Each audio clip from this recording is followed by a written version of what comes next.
Hello, everyone. On the heels of Russia's lie about Ukraine declining to negotiate last year because Britain told it not to, comes this beauty here. Kremlin calls peace plan by Ukraine absurd. So let's take a peek at this. Let's find out what is so absurd about it. So the gist of Ukraine's plan, as I reiterated many times, is the bit highlighted over there in yellow.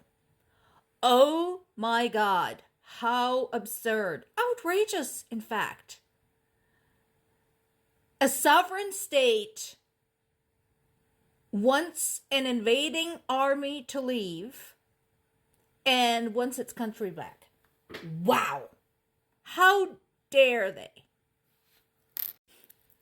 The statement comes on the heel of yet another massive drone attack by Russia as Ukraine continues to fight despite not getting a whole lot of help from its allies. So, yeah, you know what? Russia, just shut up. Nobody really cares what you think anymore. Everybody just wants you gone. I still have hopes that Ukraine wins this war because, again, these are my people. I have to root for them. They deserve to have their own country and sort out their own messes, of which we do have many over there in Ukraine. But like any other country who does have environmental issues, political issues, corruption issues, human rights issues, Ukraine deserves to have time and space to resolve those on its own, instead of fighting this completely unprovoked, idiotic war, unleashed because Putin had an itch he couldn't scratch. And then there is this. Multiple sources are reporting this two bits. First of all, the major drone attack by Russia and an outbreak of what is known as mouse fever among the Russian army. So let's break this down. So let's start with the drone attack. As it has been known for a while now, Iran is supplying Russia with its Shahad drones. And so they've launched 35 of those, and 34 were shut down, which is pretty damn good. One did manage to hit a warehouse, cause some destruction, but again, that's just one. So the drones were sent in multiple waves, targeting 12 different areas in Ukraine over a 7-hour period. So what this means, and this is something that I've learned from my parents, is basically people had to figure out how to carry on with their lives for that period of time, for the period of nonstop 7-hour long attack. As I mentioned before, very early on in the war, the free app was developed to allow people in Ukraine to know if there is an air raid alert in their area.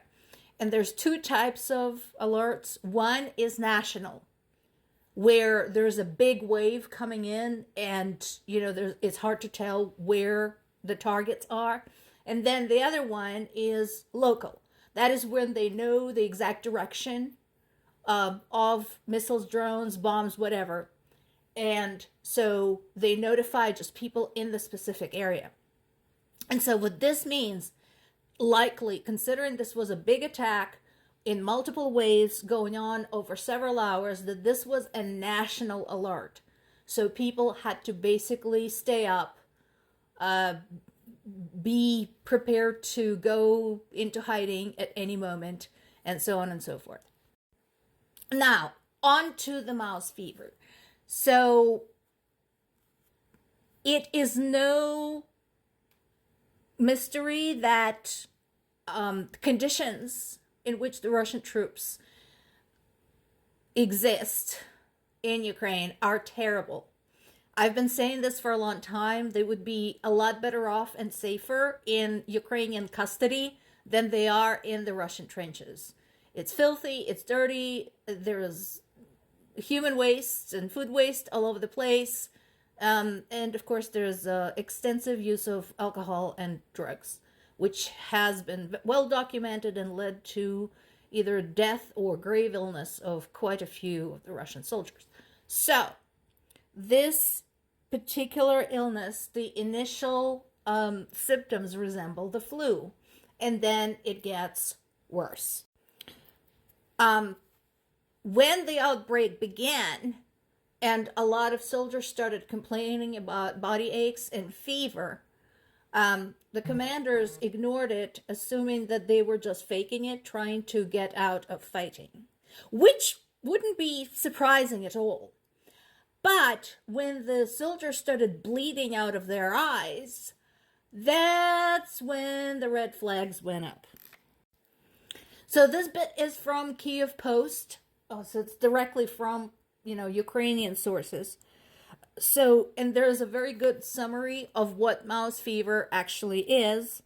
It is a virus. It's transmitted to humans from mice through direct contact with the pathogen, like inhalation of dust that contains mouse droppings or urine, and ingestion of contaminated food. Everything very possible. Remember, it's winter, so any self-respecting rodent is going to go foraging for food wherever it is available, including the food stores for the Russian army. And again, we already know they're very sloppy about the way they store their food, and they don't clean up after themselves. So naturally, there's bound to be a rodent infestation. So again, it starts off like a bad flu, a fever over 100 degrees. The 40 is the Celsius here because we're on metric system. And headaches. And then you start getting rashes and redness, low blood pressure, bleeding from your eyes, nausea, and vomiting. This particular illness can also affect your kidney health if you survive.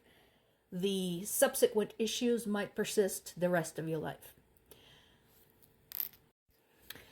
Something I'd like to point out is that over the last few years, Russia has been experiencing an unprecedented wave of religious fanaticism. Paradoxically, along with the revival of the cult of Stalin, who was known for executing priests and ordering the demolition of churches and cathedrals. So yeah, don't ask me how that jives for them. Anyway, so they keep saying that whatever Ukraine is experiencing now, they deserve because it's God's punishment. Well, I invite them now to look at this epidemic that is breaking out in the Russian army ranks. So what was that about God's punishment? What does that look like to you? Yeah, exactly. Just get the hell out of Ukraine, people, while you still can.